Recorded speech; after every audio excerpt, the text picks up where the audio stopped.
But we're going to talk about a subject today which is beyond the hurt, staying in the world of rejection. But before we get to that, also, I do want to remind everybody that lunch is after this session. And we also, in your folders or online, you can pre-register for next year's conference. So it'll be here before you see it or think about it. So go ahead and sign up for that if you want. I'm going to let the authors introduce themselves. But first, I want to put two little earworms in your head, since we're talking about beyond the hurt and the world of rejection. There's two Buddhist sayings that I sort of live by. One of those is, life is suffering. Once you accept that, it gets easier. The second one is, the thicker the mud, the more beautiful the flower. So I think a lot of that comes into play when you talk about rejection and hurt. By the way, my name is Clemmons. I'm an aspiring writer. And I'm sharing the panel up here with others, so I would like the three of them to introduce themselves, and then we'll move into the questions. Don't worry about it. Hi, I'm Jenn Lyons. I am excuse me, you can tell this is me being first thing in the morning. For me, I'm a night owl. Twice nominated for the Astounding Award. I am the author of the 5-book epic fantasy series, A Chorus of Dragons, from Tor Books. My 6th book, The Sky on Fire, is also coming out from Tor Books next year in July. And I think that's pretty much most of what you need to know. Hey everybody, my name is Clay, and I am the author of 1 copy of Whisper Down the Lane and 2 copies of the remaking, which just so happened to be at the bookstore over there. So you want to talk about rejection? I'm going to feel pretty rejected if nobody gets those copies. And you should. You should. Those are all great books. I'm Andy Davidson. I have written 3 books, In the Valley of the Sun, The Boatman's Daughter, and The Hollow Kind, which is the most recent. Paperback is out in October of this month, so keep an eye out for that. So thank you all for being here, authors, and thank you all for being here. Before we start into questions, I just want to point out rejection is not reserved just for beginning writers or amateurs, and also do not let it ever be a stumbling block. So opinions are like assholes. Everybody has one, so keep that in mind. But to give you an idea of some things, think of this. James Joyce, when he published Dubliners, he only did 500 copies. He bought 250 of them. And they also said the publisher, before they published it, he had problems with obscenities. Toni Morrison with The Bluest Eye was told when she tried to get that published that there was no beginning, no middle, or no end. F. Scott Fitzgerald, when he wrote The Great Gatsby, somebody once said to him it was a decent book if he'd get rid of that Gatsby character. Stephen King wrote Carrie. Someone told him they weren't interested in science fiction that deals with negative utopias.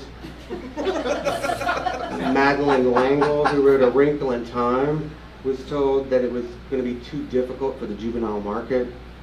And lastly, J.K. Rowling, or Rowling, I never know how to pronounce it. Rowling, I guess, when she wrote Harry Potter and the Philosopher's Stone, was actually accepted on her 13th time to get it published, but the publisher told her to get a day job, that it would never pay her bills. So clearly, rejection does not need to be an end. It can be a beginning, it can be a stepping stone. So without further ado, let's get into some questions. Let's face it, rejection sucks. Nobody likes it. I think we all, that 5-year-old kid that want to go in our mother's arms and be held and told us that life is perfect. And I wish it were. But to the authors, and this is for pre-published work, or in other words, not reviews, but from a publisher's perspective. I lost my train of thought, sorry. So what kind of rejection did each of you experience? What type of rejection? Was it a pitch, the first few chapters, or an entire book? And then from that criticism or rejection, how did it affect you? Did it prevent you from continuing your work, or did it give you motivation to keep going to prove somebody wrong? And we can start Jen this time, and we'll come the other direction. Quick clarification. Do you mean rejection from the publisher or rejection? Here's where I admit I haven't experienced any. So I experienced quite a lot getting an agent, but yeah, so 42. The 42 is my magic number. It was on the 42nd submission to an agent that I got somebody who was interested enough to actually want to. I'd had full manuscript requests previously, but truthfully, I had given up. I had decided that it wasn't going to happen. Clearly, no one was interested in this book, and I should probably self-publish, which, for the record, there's nothing wrong with. I'm just personally very bad at it. But a friend of mine dropped me a text and said, I found your agent. You should send a query to him immediately. I'll wait. And I, because I was so convinced that nothing was going to come of it, and it was just me humoring her, I wrote the sassiest query I have ever written in my life. And I sent it off to this agent, and 10 minutes later he wrote me back and said, well, you sent me the first 10 pages as requested, send me the next 50. And I did that, and then 2 hours later, he wrote back and said, okay, fine, send me the whole manuscript. And I did that, and then a couple months later, he says, I need your phone number. I want to talk to you, which no agent had ever asked me to do before. And so I get on the phone, and the first words out of his mouth, besides the hello, how are you, is, I'm not going to be your agent. I'm like, what? Why are you calling me then? He says, yeah, your book's not ready. We only accept, we only take on new clients if the book is ready. So I would like to be your agent, but you'd have to change some things. And we proceeded to spend 4 hours going over what he felt needed to be changed. And it took 18 months to do that. It's a revising recently, an R&R. But he did in fact sign me, and yeah, this is the part that doesn't happen. A week later, there was a bidding war, and 2 weeks after that, I had a contract. So yeah, I haven't had rejection from the publisher side of things, but there, for the grace of God, go I. It could easily have gone that way. Perfect. Thank you, Clay. You know, it's interesting because I feel as if I am facing rejection all the time, even now. Like, I'm still getting rejected all the time. Like, what's interesting is, like, it's a career imbalance.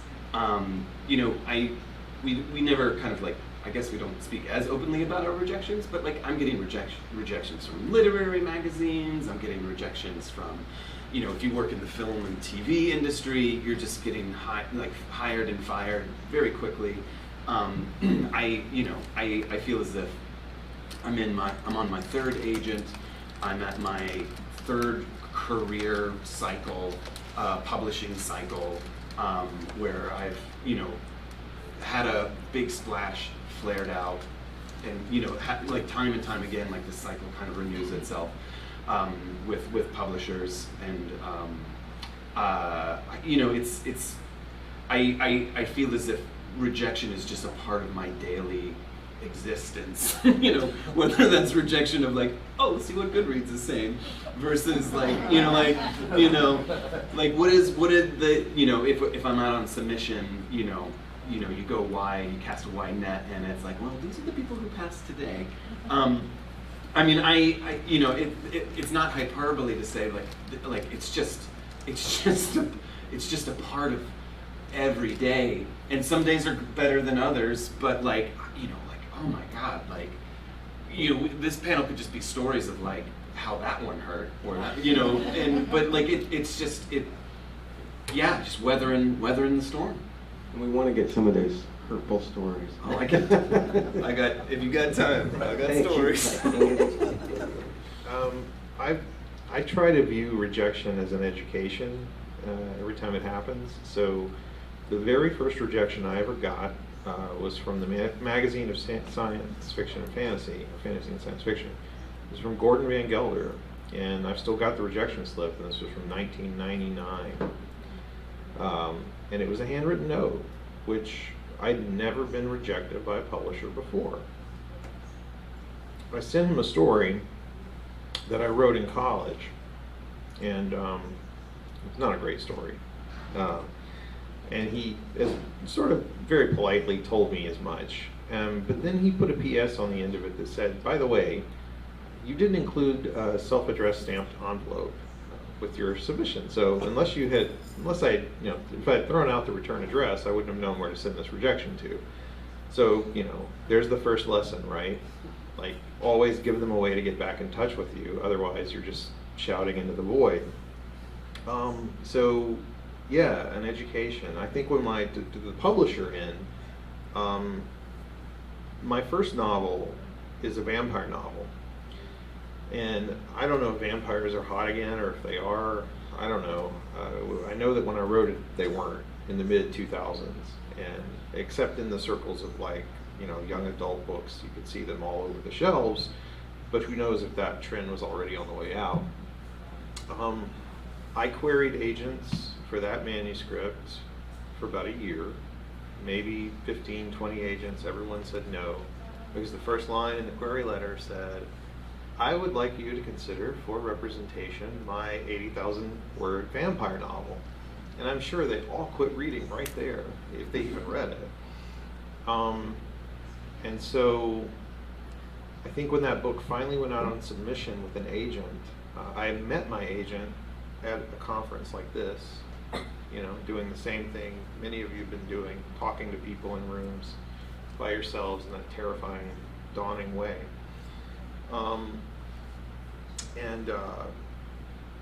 I think she sent that on 2 rounds of submission before it finally got picked up. And it got picked up, I think in part because she had a strong relationship with the editor that she submitted it to, and the editor liked it.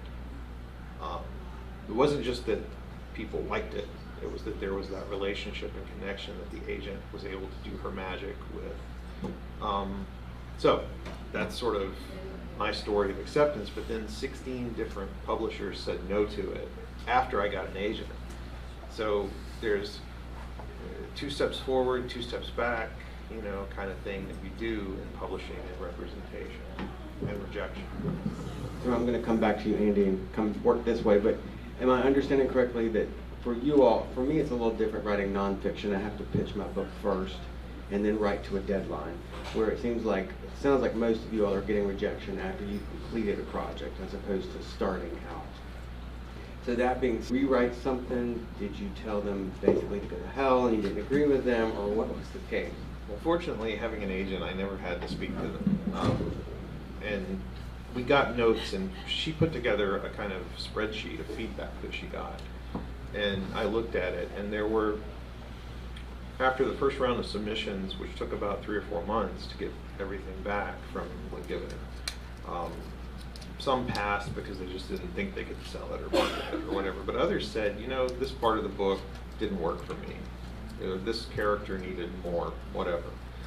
And I think I took away from that some information that was useful, and maybe did some rewriting. But I've never been of the mentality, oh, I go to hell, I know what I'm doing. No, it's the opposite. It's like, okay, you guys are the professionals. I'm trying to do this job. How do I do it better? And so the next round was when it got picked up. Yeah, I've never said to a publisher or editor, you know, go to hell. I have definitely, I mean, I have trunks full of dusty manuscripts that will just probably never see the light of day. And you know, they exist on hard drives or floppy disks or, you know, stone tablets, but like there is, I mean, there is this feeling of like, you know, my process is like just get the idea down, like get the draft down, see if it connects, and I'm not personally precious about the material.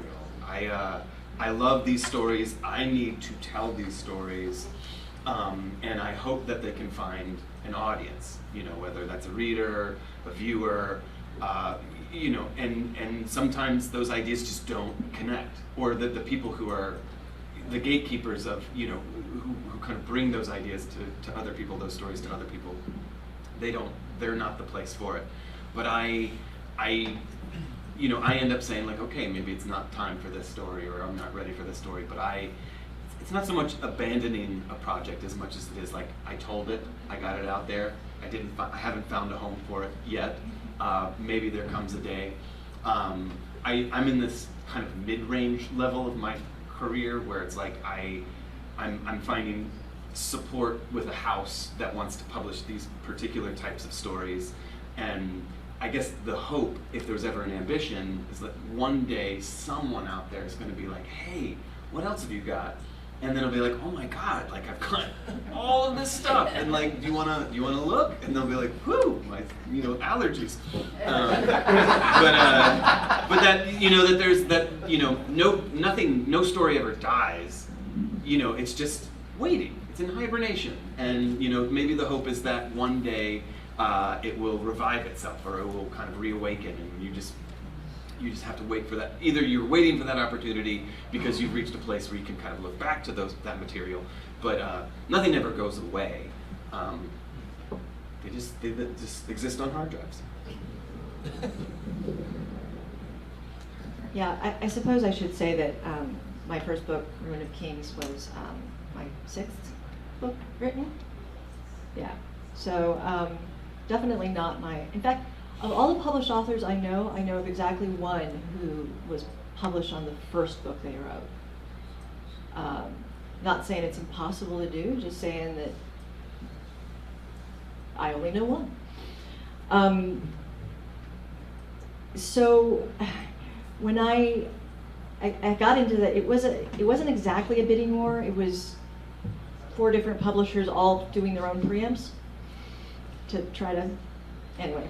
And I remember one of them was like, well, we want it, but can you make it 4 books instead of 5? And can you get rid of the footnotes? The books have footnotes. And I was like, we're not going with them, right?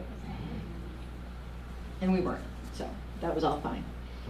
But I got on the phone with my new editor, and they had asked me to do a summary of the series, because in fantasy, as you may be aware, there's a problem, so to speak, with fantasy series perhaps being left trailing and not finished.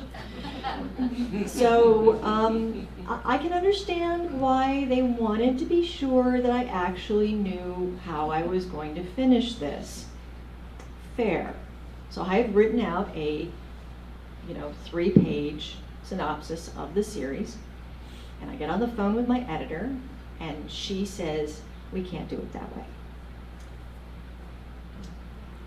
And she then explains why. And this was the beginning of a relationship with my editor that caused me at one point to make a t-shirt, custom make a t-shirt. I'm a graphic artist, so I can do that, that says, Davy is right. Davy is right. She asked me to, if I would please send her one for her husband.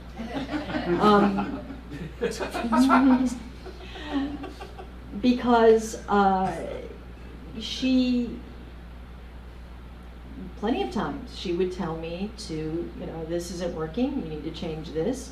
I've never met anybody who could wreck one of my books as completely as she could with 5 words in a sentence. An amazing ability to, whatever flaw in my work I was trying to hide, usually hide from myself as well. I didn't want to face up to the fact that this was a problem.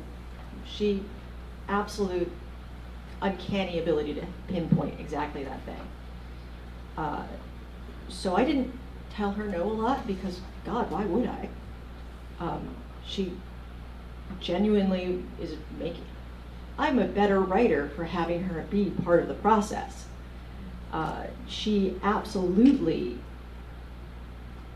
told me things to make this an improvement. Now, that said, there was another editor I worked with that was not such an easy relationship. And I became very familiar with, well, I was already familiar with it, but I got to use stet a lot, which is, you know, a fun little Latin phrase that basically means leave this alone. But that was usually on specific terms of wording in a sentence that was usually almost never, you know, change this plot line, change this whatever. But I will say that regarding feedback on individual things, you said a thing about being precious with your writing, and I cannot agree with you more that you cannot be precious with your writing.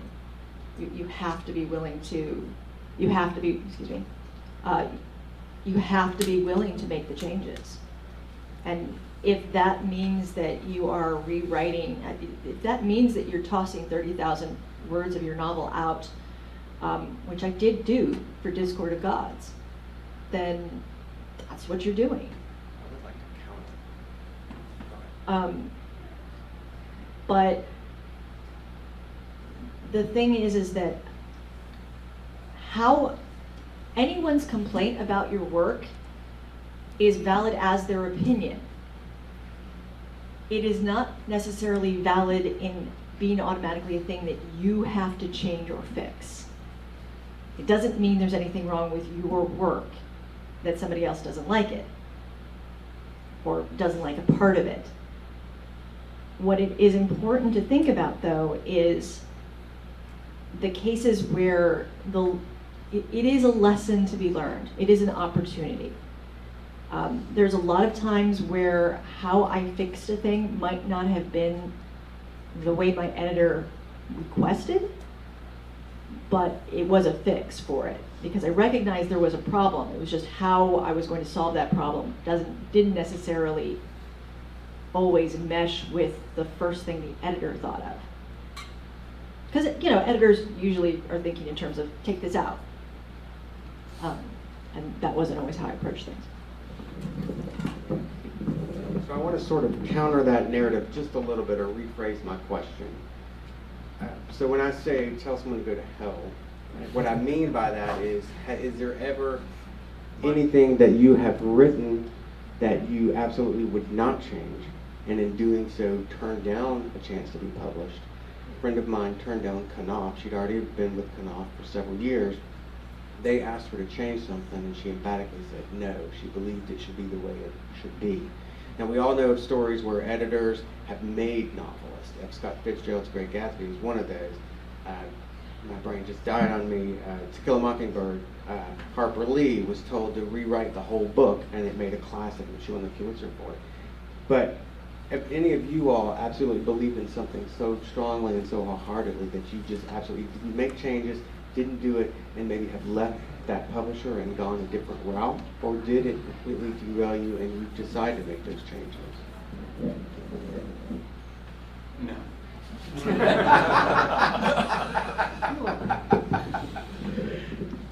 No. No. I mean, I was waiting for it. I kept expecting at some point that someone was going to say, could you make this a little less queer? Could you, you know, maybe have a book with more white people?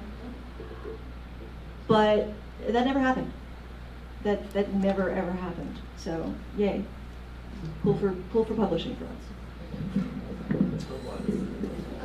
So, as far as rejections go from publishers, do you all do anything unique? I think, Andy, you mentioned you still have the letter. A friend of mine She likes to wallpaper her wall with her rejections. Another friend likes to put them on the blinds on her house so that when she opens and shuts the window, she's reminded of the rejections. Do you all do anything fun with the rejections, or you just throw them in the trash? I don't do anything with mine anymore because unfortunately they don't come on paper. You know, nowadays it's all in your email inbox. I probably, if I look at my email boxes, I think I do have a bin that I put them in, you know, so that you can sort of see the submission history of the piece. I've been fortunate the last couple of years, because I didn't write short stories for a long time after I got out of graduate school because my brain was fried on short stories. And I've just sort of in the last few years started doing it again. And I've been fortunate that when I have done it, it's been for a request or an anthology or something. Someone said to me, hey, would you write something for us? But I do have a few rejections that I've got in bin, and I've been on the other end of it as an editor, where I've had to reject people, and it's horrifying. It is horrifying to do, especially when you know how it makes someone feel, because you felt that way yourself. So yeah, the ones that I have on paper I've kept from way back in the early days, you know. So I keep waiting for the phrase query letter to change to query message or something. I don't think it's going to, but it's really not a letter anymore, technically. Slip into my DMs. I mean, it is. I mean, like, if you've been fortunate to kind of stick in the industry long enough, like when mail was still the thing, you know, I have kept all of my rejection letters, my notices, but now it is all email. But you know, I'm looking for what's the kind of educational thing to say, what's the thing to say to like that other than just kind of letting the pain out. But I think that when you get rejected enough, it becomes this kind of muscle reflex of like, okay, move on. And excuse me, story submissions are great for that, because I'll write something and there's no home for it, and it's like, okay, like let's look at, you know, the writer's market. Let's look at, you know, the websites that have all the kind of like, these are the places to send your stories now, and you just start at the top and you submit it, and it's an email now, so you press send, and you know, you attach the story. 2 weeks later, 3 weeks later, 3 months later, you get the rejection, and it's like, oh, okay, that hurts. Press send, and you just go down the list to the next one, and you just do that cycle where you're not even, I read the email, I archive the email. Like, I'm not even wallpapering anymore because I get too many of them, and that's kind of like I've learned also to not be precious about the rejection, because when they are frequent, it thickens the skin. And it's just a part of the process. Hey, this isn't for us. It's not for you. Totally get it. I'm going to move on. I'm going to press send to the next one. And then maybe it takes 3, 4, 5 submissions to find the home for it. Maybe it ends up not finding a home. But it is. I wish I had the wallpaper in my bathroom. They're all in kind of like a big, you know, the accordion folder that just went like accordioned out, yeah. I was really hoping you all would like threw darts at them or flamed them on an arrow across the yard. But you know, I guess like the thing there is that like it hurts. It totally hurts. Like, it's so painful, and it's like, this stings. But then you're like, when you get stung enough, it's like, I don't hate them anymore. I don't hate the editors. I don't say, it's not like, oh, I'm so mad at you for rejecting me. It's like, I get it. Like, it's not, like, you're not the bad guy, ethereal editor right there, hovering above me. Like, it's just, this is just you're just landing. You're just trying to find a place to land. I think of like, it's the metaphor that I always find is like, you like jump out of the plane, and you're like, you know, like, parachute, it's gonna work, And then you like hit a tree, ow! And you like hit another tree, ow! And you hit another tree, ow! And you're just like bam, bam, bam, bam, bam. And then like maybe there's a branch that's just gonna catch you. And you just want to one branch to catch you before you hit the ground. And like it could be the first branch, woo! You know, like it could be the 50th branch, like however many branches these pine trees have. Like you're just like hoping that one is just gonna catch your body before you break. And each one hurts in its own very particular way, but you're still falling. You're still like, and maybe the parachute will still pop at some point. I don't think you're skydiving correctly. Maybe not. So, to that end, or sort of pivoting from that.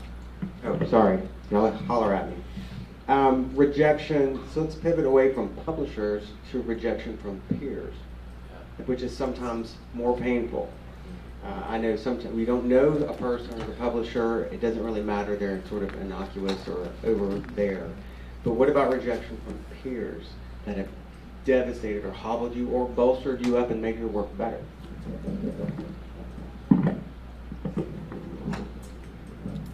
Well, I have to say, for my debut novel, I had I don't want to call it scathing, it wasn't scathing, but it was a less than glowing review from a writer that I knew who was writing for the New York Times. He was doing reviews for the New York Times. And it hurt. That hurt because, you know, I knew her and it was weird to be going to conventions and talking to her and knowing that she'd said those things. I guess my revenge was that even in the less than perfectly glowing review, she did say a few very, very nice things, and those were the very, very nice things that Tor has continued to quote even now. So you will still find on all of my books, you know, some little portion of that quote from the New York Times. But I remember in the early days, there was a writer friend of mine came up to me at a convention and he looked very embarrassed and he said, I just couldn't. It's not my.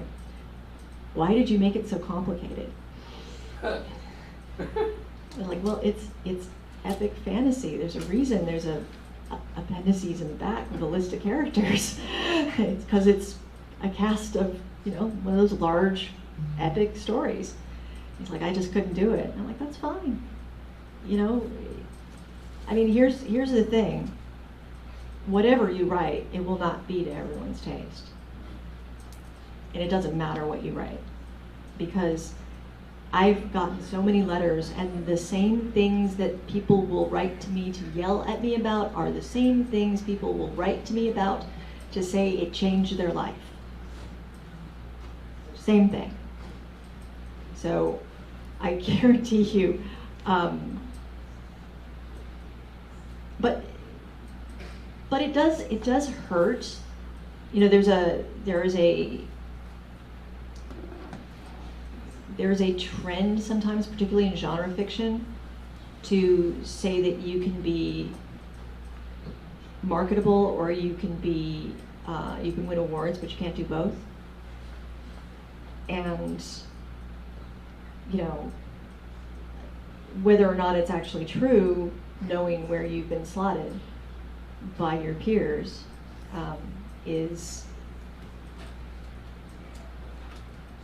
it hurts. But most writers are also not going to be in your face about it if they don't like your work. They're just not going to say anything because they've been there.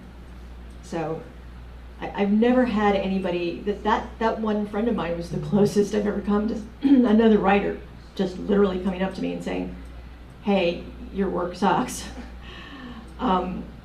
Most of the time, it's just going to be, I didn't read it. Which, you know, fair. They're chunky boys. You can't expect that. Yeah, I'm gonna be quick on this because I feel like, you know, with peers it's tough because we're all navigating this together. And you know, I find the kind of polite way is like, oh, this one was not for me. And I've heard that plenty of times. I think that the most painful form of rejection I've gotten from peers is like there's always the blurb ask, and the blurb ask is a big like, hey, I could use your support. Please read my book and say some nice things about it. And they'll be like, sure, okay, you know, send it to me. And then, you know, you don't hear back. And then I get into that echo chamber of like, did they read it and not like it, and that's why they're not talking to me about it? Or did they not read it and now they feel guilty about it and now they're not talking to me? So like, you know, rejection comes in all shapes and forms, and most of it is us imposing rejection on ourselves that we think other people are giving us, and we're just paranoid enough to try to figure out what is that rejection. But I think, yeah, worse or not, like it's like, we're all like trying to I mean, you know, we're all figuring it out. So peers, I'm with you. Yeah, so the blurb thing, I've done that before where I've been at a conference. The very first time I ever tried to ask a writer for a blurb, I was waiting in sort of a line to talk to him, and I won't name him, but he's a New York Times bestseller. And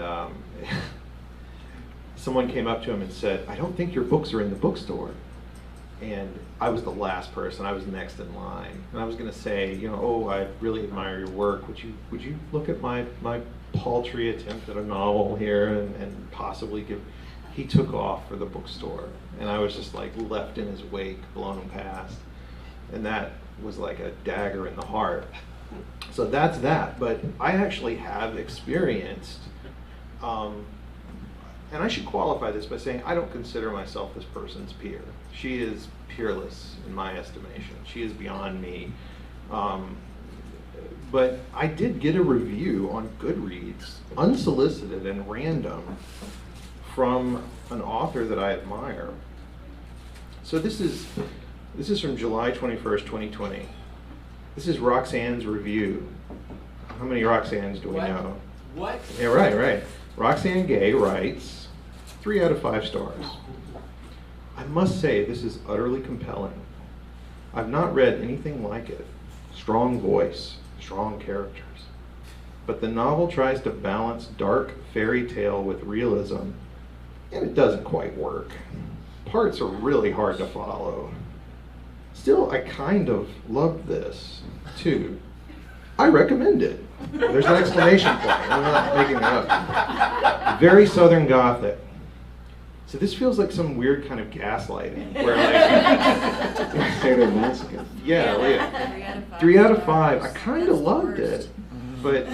All right, so this is what happens, right? When a noted writer takes note of your book unsolicited, if we just flip over to, I believe it is the Macmillan website. Oh, God. Let me see if I can find this here. Yeah, okay. I kind of love it. Gothic and surreal and fascinating. I will definitely be seeking out more from the author. So that's from her Audacity newsletter. So there is a kind of dissonance there, right? Like, on the one hand, I ended up in her newsletter, and she really liked my book. And that was not an ask. I just got that by luck. On the other hand, when you go to the Goodreads review, it's like, this doesn't work. So that creates like a hole in you that you can't fill with any consolation. And yet it's like not a bad review.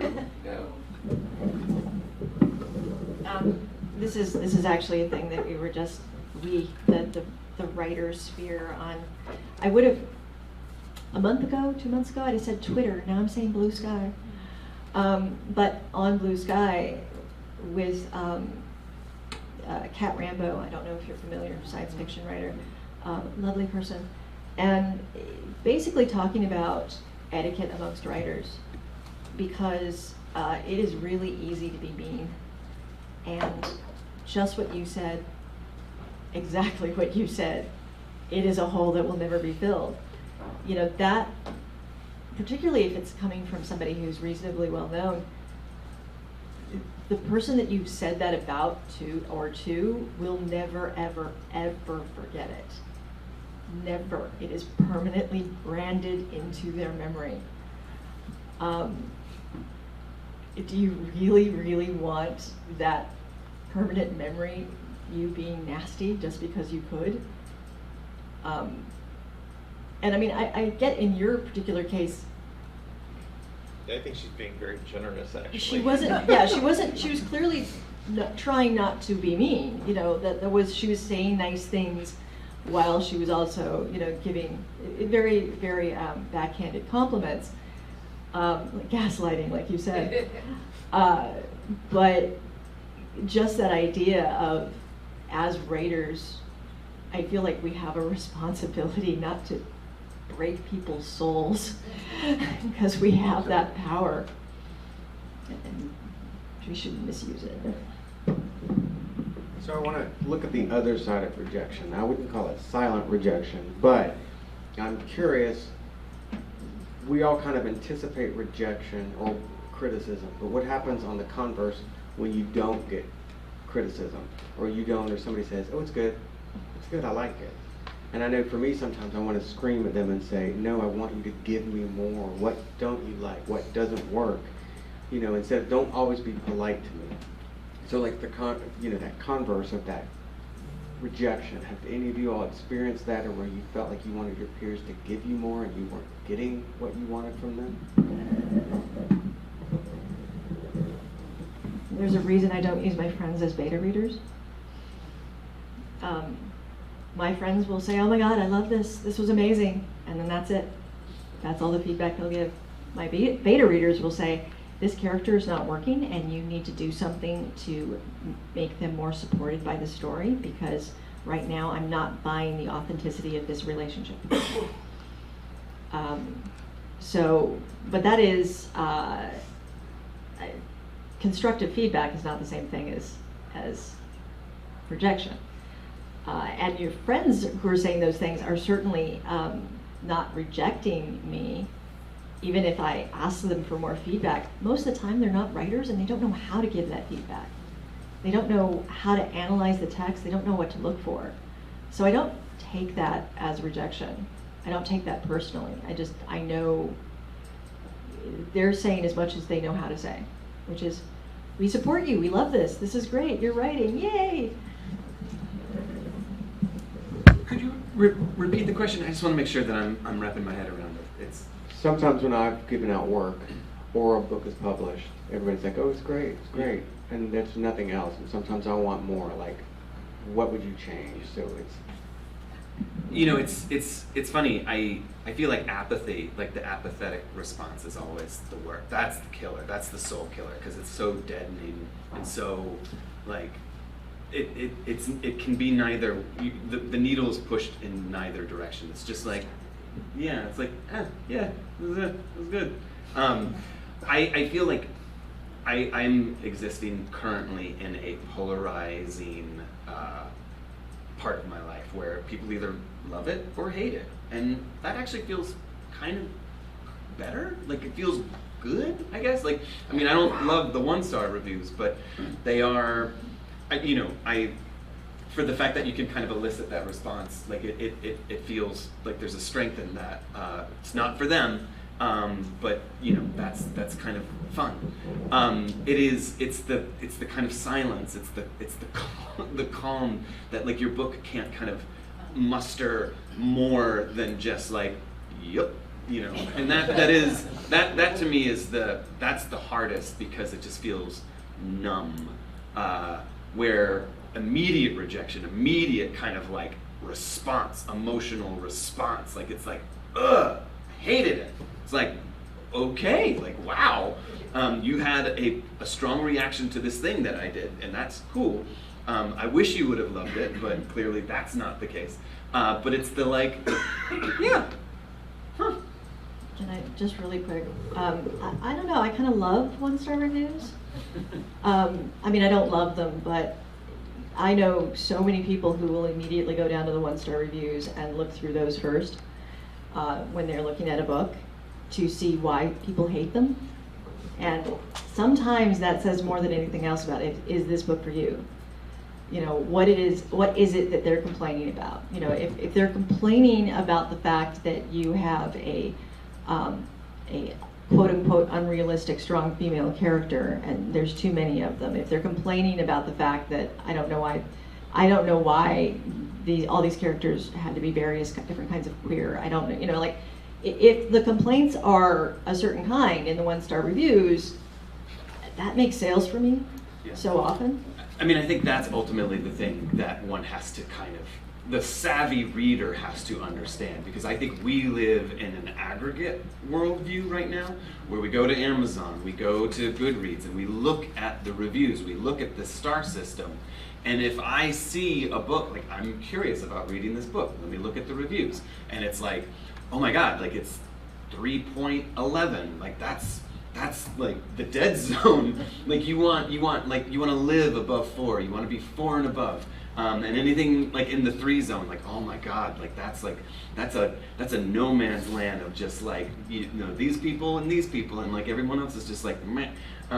But you know I hear you and I agree. Like I love 1-star reviews because it's like you had this visceral reaction to it. But like what my concern is, my personal concern, my professional concern, is that how does that equate in the marketplace where you have people who are debating? And my God, the thing that scares me to death is when I read a review on Goodreads and it's like, it's surprising to me that this person's gotten so many bad reviews. Like I almost didn't read this book because of that. And it's like, oh my God, that's like, and that happens all the time. Every book's like, why did this person get so many bad reviews? It's like, well, because people didn't like it. And like, you know, so like, it's a concern. And I think that the larger concern, the macro concern for me is like, how does stuff like Goodreads reviews and Amazon reviews affect sales? Like I wish more people would be like 1-star reviews. Yeah, that's my jam. I'll buy that book because I fear what it does is it steers the marketplace away from a book that they might actually have enjoyed. Like that person might like that book. I agree. So we're gonna flip over to rejection and reviews. Y'all sort of touched on it, and then we'll take questions. But sorry, thank you. So we all get rejections from publishers. What do you do with the rejection?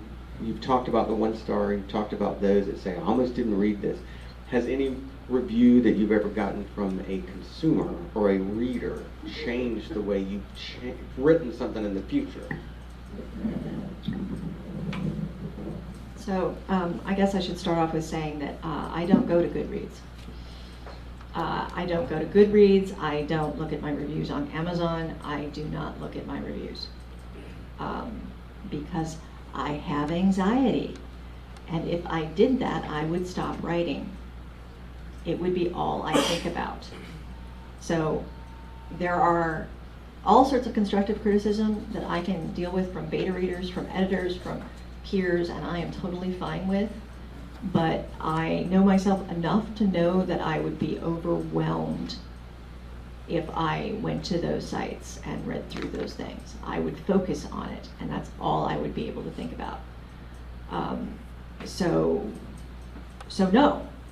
The answer is no, because I don't give people that opportunity. People have written to me, and some of those letters have been extraordinarily nasty. I will never forget, before the first book was written, bless his heart, a gentleman sent me a 5,000-page 5,000 word, sorry, pages different, 5,000 word essay on everything that was wrong with the Ruin of Kings. Emailed me this thing. And of course, it was hilarious because there was not a single point in what he said that was actually correct. I mean, factually correct. He was pointing out what he thought were plot holes, and they weren't. but he didn't understand what an arc was. So he wanted to give me enough time to make changes. This was a month before the publishing date. And that's probably the closest somebody in the public has come to purposefully trying to give me something that would change the way I write, and of course that had no effect whatsoever. Let me amend that. So I just want to amend, and maybe this or won't change your responses. But Dickens, we don't write episodically anymore like that on a weekly serial, but Dickens would overhear people talking about his book and would, as a result of that, rewrite stuff that perhaps he perceived the public didn't care for. So I just wondered if any sequels or follow-ups, if you've read stuff and changed the direction you might have been going with a different book or sequel. I haven't written any sequels or follow-ups. I mean, I've 3 books I've written are all kind of set within a sort of world, I guess, universe that you could say is all connected, but this sounds pretentious to say that. So I have read reviews on Goodreads. I published my first book at a moment when Goodreads was kind of coming to the forefront, and so I compulsively checked it, and over the last couple of books, my wife's laughing at me. She's heard the rants, she's heard the midnight howls. What is this 2-star review? So you got a bad review. But over the years, I've looked at them less, and when I do look at them, it's usually to see how people are engaging with it, and it's a more generous spirit that I approach them with, less than like masochistic. Let me see the pain now. Give me the pain. And I wouldn't say I've changed anything about the way I write, but they do kind of weirdly help you be aware of what you do and how it affects people. So, one of the ones that I kind of like to think about sometimes is like, Davidson can't write a short sentence to save his life, And it's like, there are literally 1-word sentences in my books. But I think what that's expressing is something that is kind of beneficial in a way, abstractly, that